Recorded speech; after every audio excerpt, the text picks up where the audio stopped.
we go. Parshas Vayakhel. So Vayakhel is often combined together with Pekudei. This year it is not. Parshas Vayakhel is 120 something psukim, and so that puts it in the sort of the average range of parshios. So when it gets combined with the Kuda, you get a very long parsha. But we are dealing with just Parshas Vayakhel, and so let's focus in. Parshas Vayakhel starts off with a repetition of the connection between Shabbos and the Mishkan. And a lot of Parshas Vayakhel is repetition of things that we've already heard before. Hashem commands Moshe to build a Mishkan, and then Moshe comes down, and now and then he commands everybody to build the Mishkan, and now they're building the Mishkan. So a lot of the things that we've heard before get repeated. So something to focus in on in the beginning of the Parsha, where we talk about Shabbos. So this Parsha, the Parsha's hints to Shabbos, a couple of interesting Balaturims, gematrias are fun and interesting. The Parsha starts off with Eila hadvarim asher tziva Hashem la'asos. These are the things that Hashem commanded to do. Sheish yomim te'asem malacha. 6 days you should do work. Uvayom hashvi yeh lachem kodesh shabbasun Hashem. That's the psukim kol osev bo malacha. Yumas, anybody who does malacha will get killed. Will get the death sentence. So, in this pasuk, the word Eila, Eila hadvarim, the Balaturim says has the gematria of the 39 malachos. There are a lot of hints here to the 39 malachos, and the problem is that it doesn't, because 36 is Eila. Aleph is 1, Lamed is 30, Hey is 5. But it took me a while to figure out the rest of the Balaturim, what he was talking about. He then says, if you take the word Eila hadvarim, so you have 36 from the word Eila, then you say dvarim. Dvarim is plural, these things. So any plural, the minimum of any plural is 2. So that adds 2 more. Now you're up to 38. And then there's an extra hey of hadvarim, which adds an extra 1. So that's how he cleverly gets to Eila hadvarim and gets to 39 malachos. 39 is such a random number, though. Why 39 malachos? That's a good question. I wonder why 39. It's a good question. So yeah, but the Torah is always about certain numbers that do pop up repeatedly again and again. 39 also is the number for the number of lashes that we get when we do an Aveira. So it's right before 40, and 40 is the number of days that Moshe went up on Har Sinai. So you've got these numbers of 40 and 39. There's something to it. I'm not sure. I would have to look into gematrias and understand the significance of the number 39 specifically, but there are 39 malachos, and another hint to the 39 malachos, the Balatrim says, as the pasuk continues, Asher tziva Hashem la'asos, that Hashem has commanded to do, and I'm not going to be able to get it on the video because it works much better if you write it on the board. The word is la'asos, to do. Normally la'asos is spelled with a vav in the middle, right? This vav is missing in the Torah, and he says that's because la'asos is the Vav represents the 6 days of work that we're supposed to do. Vav is 6, so it represents the 6 days of work, and then Shabbos comes after that. Then he says, if you take the Lamed, so this is 30, and then the word Asos, if you unscramble it, is the word Tesha, which is 9. See, you love the clever gematrias. Say where you see the gematrias of 39. I think they're clever gematrias because they're not your standard ones. So this is another hint to 39 malachos. So, yes, okay, so the connection between 6 days of work and the 7th day, right, is apparent. Sheishis Yomim. We always see this when it comes to Shabbos, that we have 6 days of work and then Shabbos. Why just not mention that we have Shabbos? The answer is that the 6 days of work are integral to the honoring of Shabbos as well. So we learn, for example, in the Gemara tells us of stories about various rabbanim that would of the Amoraim that would honor Shabbos in all sorts of ways during the week. And so, for example, one thing that we do during the week in order to honor Shabbos is that we name every one of the days of the week in Hebrew by counting towards Shabbos, right? Today is Yom Rishon, first day of the week, second day of the week, until we get to Shabbos, which is just called Yom HaShabbos. So every day is just counting, and we number them in order to be able to count our 6 days so that we can get back to Shabbos. And one of the, I think it was a Tana who had the custom, I think it might have been Shammai, I have to take a look and remember, but he had the custom that what he would do is, every day of the week, he would find, let's say, a good piece of meat that he wanted to use for Shabbos, he'd go to the market, go shopping on Sunday, find a nice piece of meat and say, that, I'm going to buy that for Shabbos. And then he'd buy that. But then he would go to the market on Monday or Tuesday for something else. And then if he saw a better piece, he would say, oh, this one's for Shabbos. This way, all during the week, he was constantly upgrading his Shabbos. And that is another way of honoring Shabbos as well. So that everything that we do is reserve things that we set aside just specifically for Shabbos. But even during the week, we're doing things constantly, and thinking of our preparation for Shabbos. So, the pasuk Gimel lo sevaru eish b'chomosh v'osechem, that you're not supposed to burn fire in your house on Shabbos, has a lot of interesting notes to that pasuk as well. Not burning a fire on Shabbos is the literal translation. The Tzedukim, who are a group that that lived at the beginning of the second Beis Hamikdash era, and they were a big thorn in the side. Really, there were a number of groups over time. Once the Nevi'im died out, so there were a number of groups that started to dispute the traditional teachings and explanations of Psukim, and so you had the Kusim, which had their own kind of other issues, whether they were converted and accepted all of the rabbinical traditions because they didn't have them, or you have Tzedukim, who were Jews, who specifically, intentionally, only followed those things that were written in the Torah. And you have lots of different arguments and disputes in the Gemara that talk about how the Prushim, which were the ones that were those that are following the traditional explanation of Psukim, fighting against the Tzedukim, who would argue against rabbinic teachings and only go in favor of that which was written specifically in the Torah. So, for example, a big famous one is that when it comes to Shavuos, we're told that by Shavuos you're supposed to celebrate Shavuos Malcharas HaShabbos, the day after the Shabbos. And so the day after the Shabbos is when we start to count the Omer, and the Rabbanan explain the day after the Shabbos means the day after Yom Tov, right? The first day of Yom Tov is the first day of Pesach, which is coming up. So then we have a Yom Tov, and then the day after, even though the Torah calls it a Shabbos, it means Yom Tov, the second day of Pesach. We start counting when we get to that pasuk. We'll talk about why it's called a Shabbos. And the day afterwards is the day we start counting the Omer. They said, no, whatever day the first day of Pesach falls out on, then that's Pesach. Then you wait until the next Shabbos, and then the day after Shabbos, Chol Moed, that's when you start counting. So they always had Shavuos fall out on a Sunday. It always comes out that way, because 7 weeks later would always come out on a Sunday, and it was a dispute because they had a different Shavuos than the Rabbanan. In this circumstance, since the pasuk says don't light any fires, the Tzedukim had the practice of not actually having any fire in their house the entire Shabbos. So regardless, of course, we have we don't light fires, but any fire that was lit before Shabbos can certainly keep on going through Shabbos. You can leave your stove on and things like that, but they would make sure no fires in your house. Now, in other explanations that are valid for this mitzvah, lo sevaru eish b'chomosh v'osechem. Of course, we know there's 39 malachos. Of all the malachos that the Torah picks to highlight, the Torah doesn't say you shouldn't spin thread. The Torah doesn't say you shouldn't weave or you shouldn't bake. Of all the malachos that the Torah picks to highlight, it picks lo sevaru eish b'chomosh v'osechem. You shouldn't light any fires. And there are a number of explanations and things that are learned from this. Number one, it says, Lo sevaru eish b'chomosh v'osechem, you cannot light any fires in your dwelling places, which means that in the Beis Hamikdash you are. So this is one of the sources why it is that we're allowed to do all of the sacrifices and all of the burning fats and shechting animals and all of that on Shabbos in the Beis Hamikdash. It's only b'chomosh v'osechem in your dwelling places that you can't. Another drasha that we learn in Maseches Sanhedrin tells us that b'chomosh v'osechem refers to those are the dwelling places of the sages, meaning the Beis Din, and Beis Din is not allowed to carry out any punishments that are a result of averos that people do on Shabbos or on Yom Tov.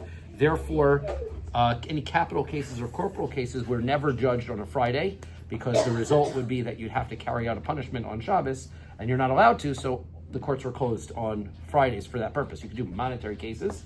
And the Gemara tells us also that the Sanhedrin moved out of the Lishkas HaGazis, moved out of the chamber of hewn stone, which was a chamber in the Beis Hamikdash that was set up for the Sanhedrin. They would move out on Shabbos, so they would be outside outside the courtyard area, and so people could go and ask halachic questions if they had to ask a member of the Sanhedrin what to do, because something happened on Shabbos, they had a halachic question, you could ask, but they weren't judging any cases on Shabbos, and they wouldn't judge capital or corporal cases on Fridays either. From this pasuk, the other thing about it is that there's an argument that comes up several times in the Gemara that's just quoted over and over and over. Why, of all the malachos, why do we have 39 malachos, and we single out one of them in order to specify it? And the explanation, there's two explanations given. One explanation is that, and this is the one that halachically we follow, every one of the 39 malachos is considered its own mitzvah, meaning avera, right? If you transgress it, it's counted separately. So how does that work? Let's say a person wakes up on Shabbos morning and doesn't realize that it's prohibited to carry, so they go outside and they get the newspaper, and then they don't realize that it's prohibited to cook, so they cook something, and then they don't realize. So normally, if somebody forgets something and does an avera multiple times, then they only have to bring one sacrifice. But if they do multiple different averos, they'd have to bring a separate sacrifice for each one. So the Torah says, this is from this pasuk, that just like burning the fire is considered a separate is a separate malacha, so to each of the malachos are their own separate entities. So if a person violates Shabbos multiple ways, they can be liable to multiple sacrifices, despite the fact that they're all Shabbos transgressions. You might say, well, Shabbos is really one mitzvah. That's true, but each of the transgressions is counted as its own individual thing, and so therefore a person who violates Shabbos in multiple ways has to bring multiple offerings. The other explanation is kind of interesting. I think it's Rabbi Yossi's explanation. He says, Lo sevaru eish b'chol moshe v'seichem is singled out because if you look at the previous pasuk says, Kol ha'osem bo malacha yumas. Anybody who does any of the transgressions on Shabbos gets a death sentence. And then it says, Lo sevaru eish b'chol moshe v'seichem, you shall not light any fires. When the Torah says you should not do something, the default punishment for doing that thing is malchus, lashes. If you have witnesses that witness that you did it and they warn you and they tell you you're not allowed to do it, and the person says, I acknowledge the fact that you are warning me and I'm doing it anyway, then the witnesses can bring that person to Beis Din, and Beis Din can punish that person with lashes. That's the regular standard of Losase. When the Torah doesn't specify any punishment, that's the punishment. When the Torah does specify, like the previous pasuk Beis, Kol osa b'malacha, you shall die. So then it's changing the penalty and saying the penalty is a death penalty. And in the case with Shabbos, the death penalty is skila, is stoning. So what Rabbi Yossi says is that all of the malachos, all other of the 38 malachos that a person does, there's a death penalty for it. But for lighting a fire, you don't get death penalty. You only get malchus. You only get lashes. So he says that's the separation, that's the distinction. We don't hold that way la halacha, but the reason I bring it up is because it's interesting to ask the question, why, of all the malachos in the Torah, would lighting a fire be any different, that it should be less severe than any of the other malachos? And I saw something recently that I thought was interesting, and I figured I'd mention it once we got to this pasuk, and that is that when Adam was created, he was prohibited from doing all the malachos on Shabbos. The only malacha that Adam Harishon didn't have on that first Shabbos was lighting a fire, because the Medrash tells us that Motzei Shabbos, after Shabbos, Hashem showed Adam Harishon fire, and that's why we have a candle that we light for Havdalah, is because Adam Harishon was shown the fire, and this is the Mavdil. This is Hashem creating the separation between light and dark, and between and the fire that Hashem shows Adam Harishon, which implies that earlier in the day there wasn't any fire yet. Adam Harishon didn't have it; he hadn't invented fire yet, and so therefore there wouldn't be a malacha of lighting fires on that first Shabbos. So therefore, whereas every other of the malachos would be a violation of the order of the original Shabbos, the order of creation that Hashem had in the original Shabbos, that malacha didn't exist on the first Shabbos, and therefore is a good potential reason why, of all the malachos, that one has sort of a lesser standing in the eyes of Rabbi Yossi. Of course, practically la halacha, we don't hold like that anyway, but nevertheless it's interesting to note that lighting fires has some kind of difference and distinction. Okay, now, practically speaking, yes. How did they survive? What did they eat on Shabbos back then? There was no refrigeration.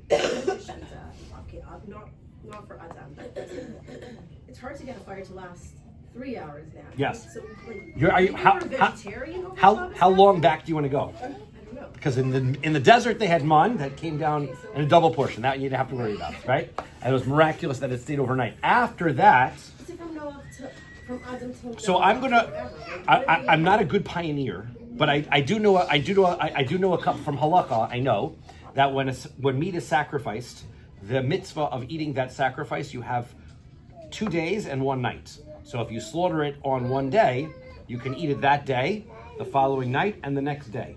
So the fact that meat would be able to last that night and the next day means that it probably doesn't go that bad over one night and day. So if they freshly slaughtered the meat on Friday, right? Not that they would slaughter it on Tuesday, by Shabbos you'd be in trouble. But if they freshly slaughtered meat on Friday, then theoretically that meat would be acceptable even if without being refrigerated. However, the pioneer in me says, having gone to numerous pioneer settlement sites with my mother in my young age, and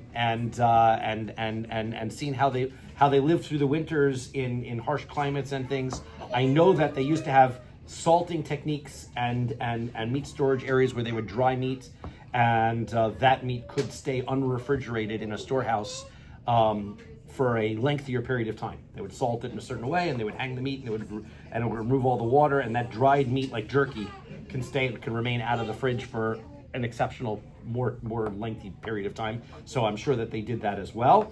I don't think that they would be able to live like the pioneers, where things would freeze through the winter, and they'd have like a shed outside and hanging some frozen piece of meat in there, because it was the Middle East. So they probably didn't have those kinds of frozen winters and things. But I do think that salted meats, dehydrated meats, and those kinds of things are probably their proteins and things. Although if you take a look at the diet that they talk about, that they had in the Gemara, the things that they used to eat, it seems like they had a lot of dates, although they complained that they would give them stomach aches, which I guess if you've eaten a lot of dates, right? So then you can understand. We usually have a taste, like have one date and go, okay, that's a nice taste, right? But I guess if you eat a lot of them, then it could give you a stomach ache. So there's that. They had in the Babylonians a dish called kutach, which was some kind of sour milk that was mixed with grains and things. And I believe I had seen there was some kind of that was like yogurt, right? Because yogurt is also sour milk. If you were going, that's disgusting and things. But Little Miss Muffet had curds and whey, right? So that's essentially what they could have these soured milk products that would last for a longer amount of time, and they would mix that together and have those things, and also a lot of legumes, beans, and those kinds of things were common. So that's also another good source of inexpensive proteins. Now, yeah, that would go Mediterranean. But we see, like in Furos, I'm sure there's other sources. Like Basar v'dagim v'chol matamim, and they're all having all their meat and fish. Now, fish, right? Fish is easier, right? And again, but it has to last, right? So you could catch a fish on Friday and eat that, right? So, but meat and fish they're saved and reserved for Shabbos. Probably weekly protein was more the dairy products and things like that. Eggs and sour milk and those kinds of things. So yeah, so that's my impression of their diet based on the Gemara's. Lots of vegetables. They had beets and leek and cat and all those kinds of vegetables also in the Middle East. So they had those. Okay, now we're up to the fourth pasuk, but a lot of this parsha is a lot of repetition. The first thing that happens is Moshe says that. Let's get all the donations together. So donations start to flow right in, and we get all of the things that were described in previous parshios, all of the wool, all of the gold, the silver, and everything that they need, and everybody comes running in enthusiastically, and we get lists of materials in the first aliyah of all the gold, copper, silver fabrics, and all the skins and everything is all being eagerly contributed. And we move into the second aliyah, and in the second aliyah, we start to see people coming and volunteering to help out and do the work. Right? These are the volunteer. Right? People volunteered the materials. Now they're volunteering their services. And the pasuk says that Vayavo kol isha asher naso libo. Anybody who sort of wanted to become involved, they became involved, and v'chol asher nodva rucho oso heviu es trumas Hashem u'melechas o'moed. And then they did, and all the people, the men and the women came, and everybody came to bring all of their things, and they started to they started to help out and to start to contribute to the work. Interesting, at the end of Levi, we see that the Nesiim, with a letter missing in their name, the Nesiim usually is spelled Nesiim, but in this parsha, the word Nesiim is spelled, let's see, it's without two yuds or without, at least without one of them. I'm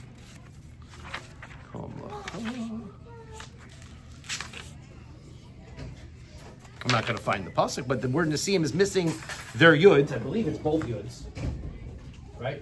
And it's spelled that way, although pronounced Nesiim in the same way. And the Mefarshim wonder, why is it written that way? And it's because the Nesiim are criticized.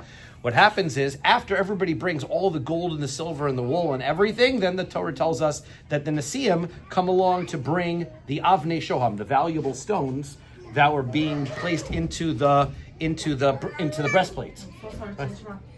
Is there any car that's parked in the parking lot on the first line? Oh, maybe, like where it says like Vayakhel? Yeah. Yeah. They have to move it, okay. Yeah, they came to come down. I don't know. There's a few cars. I don't know who. The Yeah. first. Where do they want us to park? In the second. Anywhere else. Yeah, then I'm gonna know that. Yes. So Nesiim is spelled without, it's in Parak Lamed He Pasuk Chav Zayin, and it's spelled without both yuds. And the Nesiim were, when we're creating a campaign to get that donor that tells you, you know what, whatever you're short at the end, I'll give you everything that you're missing. That's like great, right? But it just takes the pressure off the people who are seeking the donations. That's what the Nesiim did. They said, well, we'll just wait back and see whatever you're missing, we'll contribute. But everybody was so enthusiastic in giving that there was almost nothing left. And so the Nesiim were relegated to only giving the only thing that was left over. And now what they gave was certainly significant, because the Avnei Shoham were very valuable stones, but they were criticized for waiting till the very end rather than participating eagerly at the beginning. So, sorry, my computer just decided to log itself out. Don't know why I did that. So, the Nesiim were criticized for that, and they learned their lesson, because when we get to Parshas Naso, when they're putting up the Mishkan, the Nesiim come running in to give their korbanos immediately and right away. They said that they realized that they're not supposed to be sitting back and waiting, and so we learn a lesson from this. While it seems like a great thing to be the backstop and to stand on the sideline and say, I will be there in order to help out, whatever you're missing. Sometimes it's important to recognize that when it comes to chesed, being the first one to charge in and volunteer is also a very important and valuable thing to do, and then Nesiim should have done that. So that is the end of Levi. We move into the third Aliyah, and in the third Aliyah, we are introduced to Moshe, who appoints, we have introduced a new character, Bitzalel, who Moshe appoints to be in charge of the actual construction of the Mishkan. Bitzalel is an interesting character. He is Bitzalel ben Uri ben Hur. He is the grandson of Hur. Hur is the son of Miriam, and so he's the great-grandson of Miriam. He's kind of related to Moshe a little bit, and a lot of the people who get involved in leading the Jewish people are somehow related to Moshe, and Moshe gets criticized for this, right? People start right away saying, well, wait a second, why are your relatives constantly being appointed to positions of authority? And Moshe says, it's not up to me. I didn't pick him, Hashem picked him, but it is the beginning and the foreshadowing of greater arguments and disputes that eventually boil over in the times of Korach, where Moshe Rabbeinu gets criticized for finding, and eventually it boils over. It's like the final straw in Korach, where it's like a minor position, a lesser position, not a national position of authority, and Korach and his congregation say, well, we've had enough. Everybody in your family seems to get something,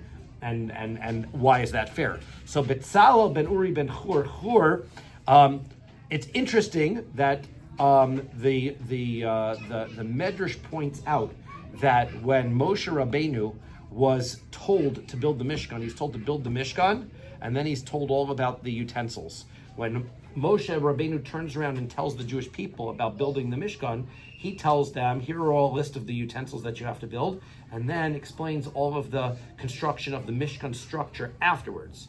Betzalel, in this week's Parsha, builds the Mishkan first, and then afterwards builds all of the utensils. How would that happen? So the Medrash tells us there was a back and forth argument. Moshe says, Betzalel, now that you're appointed, and eventually he was accepted because his workmanship was just evident that he was the right pick. Although he was 13 years old when he was assigned, he was very young at the time that he was picked to do the malacha. So Can I have your attention, please? The following cars need to be reparked. They are parked in the parking lot where they're not supposed to be parked, and they're going to put a sticker on them, or whatever. Okay, it's a blue Honda, EWYW058. I know. The blue focus It makes it real. Okay, so 512. Happy repark your car. okay, in any event, right? So Betzalel is this young man, and he's 13, and he's doing this amazing job.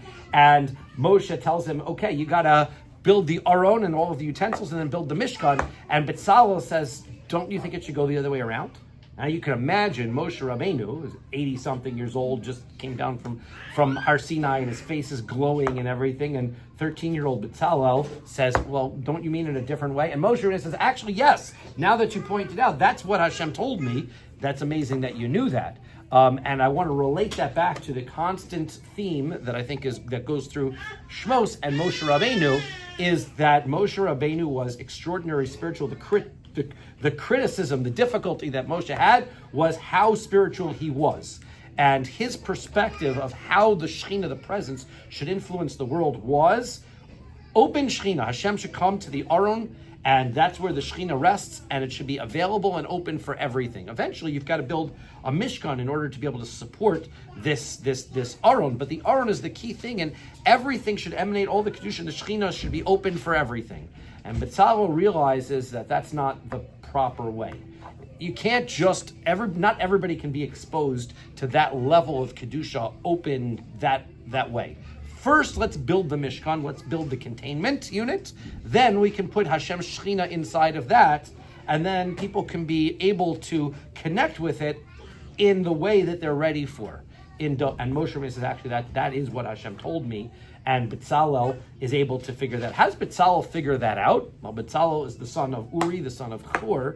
We know Miriam and what she was all about, but and we know that, but there's a family tradition of this kind of ability to connect the spiritual and the physical.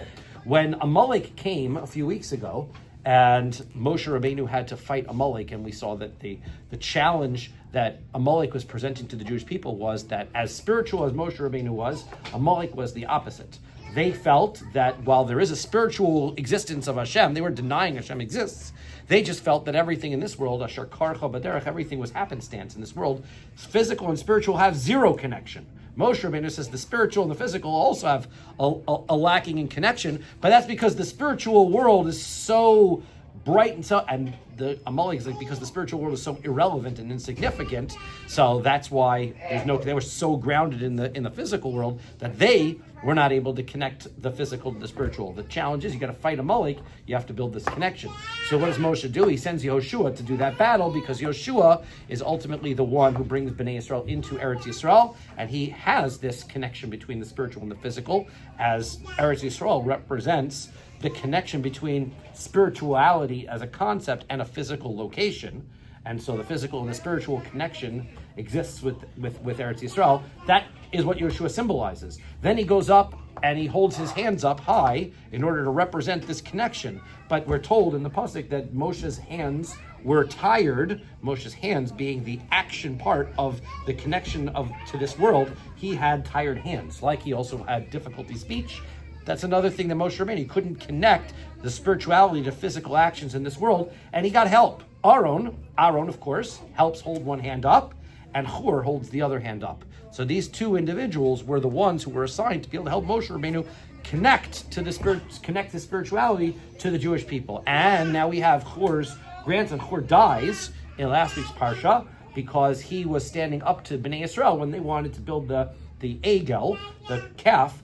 Hur and Aaron are the ones who have to stand up to the people and tell them, no, you're trying to replace Moshe as the spiritual connector.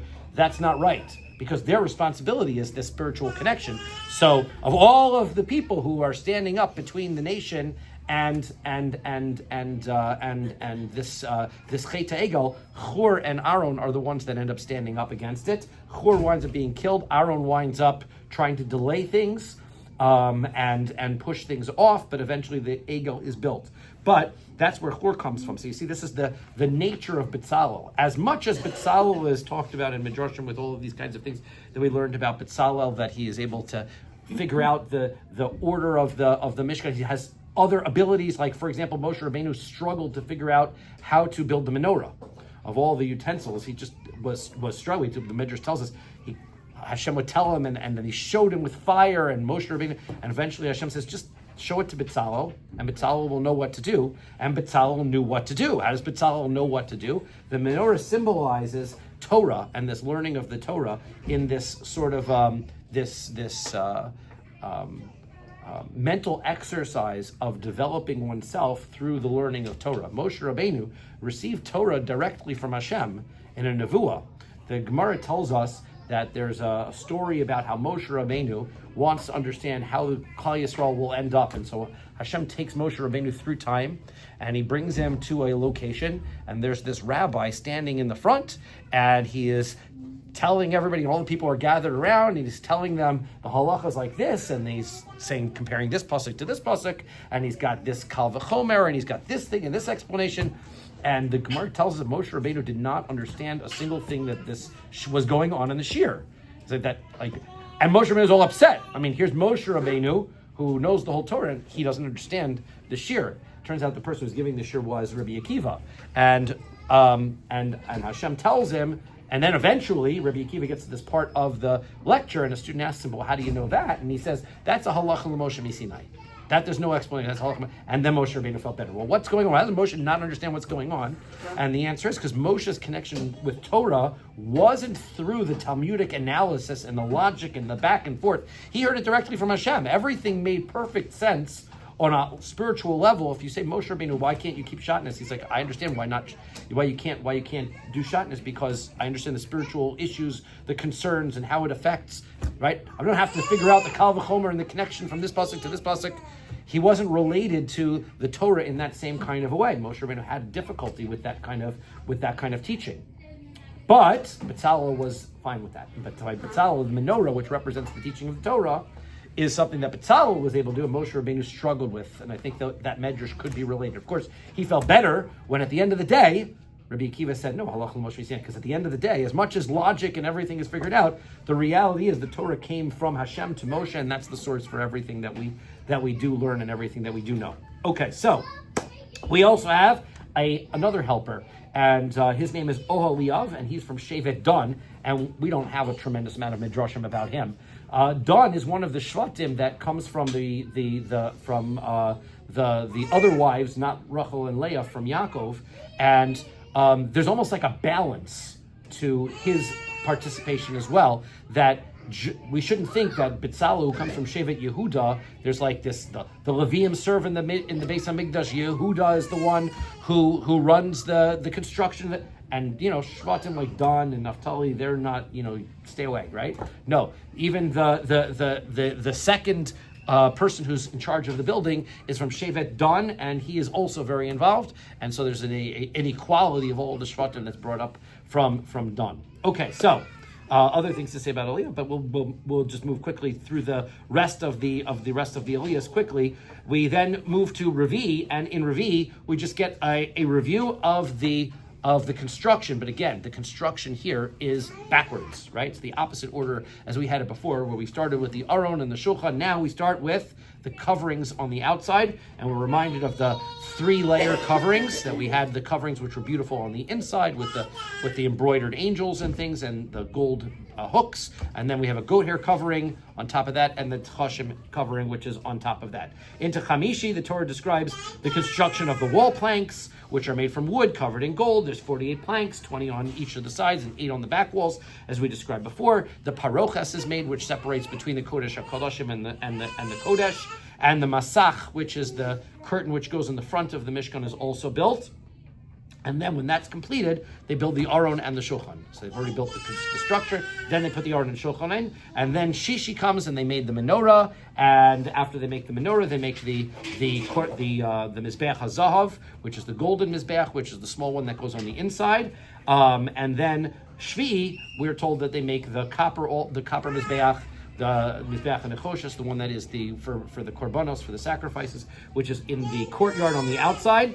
Then the final of the utensils is the washing basin, the kior, which I think we described the kior, and we explained how Moshe Rabbeinu wasn't as excited about bringing the kior in because it came from the women and their mirrors, and he thought that was an inappropriate thing to bring in, but he was corrected again, feeling that the purpose of the Mishkan was to bring this high level of spirituality to go through Klal Yisrael, and Hashem reminds Moshe that it also goes the other way. It's an opportunity for the Jewish people to take that which is from the physical world and elevate it and create the connection to Hashem simultaneously, so that the Mishkan is not just a spirituality being delivered into this world, but it's this world being delivered up to Hashem as well. That's the end of Parshas Vayakhel. This week is also Parshas HaChodesh.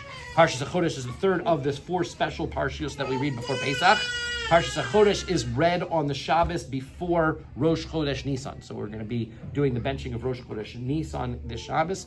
And Parshas HaChodesh comes from Parshas Bo. I know, right? That's why we're reading it, because it's coming. Pesach is coming, and it tells us that Rosh Chodesh is coming, and it reminds us of the first mitzvah that Klal Yisrael are given to be able to keep Rosh Chodesh. And then it goes into some details about the Korban Pesach and eating matzah and getting rid of all your chametz. And so that's it. It's like the warning, and we read. So there's going to be a second Sefer Torah that's brought out, but the second Sefer Torah is going to be read, and the section that it comes from is from Parshas Bo, Parak Yud Beis. So it's not from too long ago, but it's in the Chumash. You could find the special readings in the back of many Chumashim. Otherwise, if you know, you get be fancy and you know exactly where to go, and you can flip back to Parak Yud Beis and Parshas Bo, right? And everybody looks around and says, "How do you know what page we're on?" So that's your advanced awareness, and then special Haftorah for Parshas HaChodesh, not the regular Haftorah for Parshas Vayakhel, which is rarely read because the Haftorah for Parshas Vayakhel, when it's connected, Vayakhel V'Kudei, winds up being usually read the Haftorah for the second parsha, not for the first. And also, when it's a special one of the 4 parshas, like it is this week, we also wouldn't read it. So this week we're reading Parshas HaChodesh and not the Haftorah for Parshas Vayakhel. Okay. The one thing that I was most surprised to learn today was that they were doing these days like even during Shabbos. So I was just surprised at that, because I thought Shabbos was like beyond, and that's a lot of work. Yes. So And you can't do any personal sacrifices. Yeah. Only the public sacrifices. Yeah. So how is that like? So it's interesting. There was a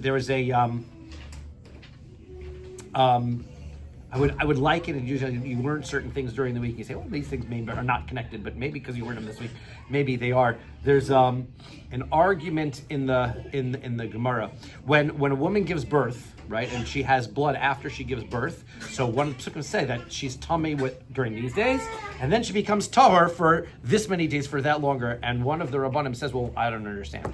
It's blood, so is it tahor, is it tummy? What's the deal? And Hashem says, the same item, the same object. This day it's tahor, this day it's tummy, right? It's not when Hashem says that it's a mitzvah to light a fire, then it's a mitzvah to light a fire. When Hashem says it's prohibited to light a fire, then it's prohibited to light a fire. There's nothing inherently wrong with fires on Shabbos. It's just a matter of resting and celebrating the Shabbos that we have to do. But suppose that creating that connection between the physical world and the spiritual worlds of Hashem isn't impacted by the rest that Hashem has in the physical world. I guess maybe if I was going to say on a my own invention or thought on this is that the goal is that we're trying to, in the realm of 6 days of creation, where Hashem works, right, then we have an obligation to rest. But in a realm beyond, right, where you're outside of the physical world that Hashem created, which is the Mishkan, which is a spiritual entity, this 6 days of work and 1 day of rest doesn't exist in the same kind of a way, right? We're beyond and thinking of things from a different perspective of spirituality, location, time, and all of those kinds that have a different reality when you're not in the realm of the physical work, and then, right, every day is holy in the Beis Hamikdash. That's my thought. I'm not that Kabbalistic, but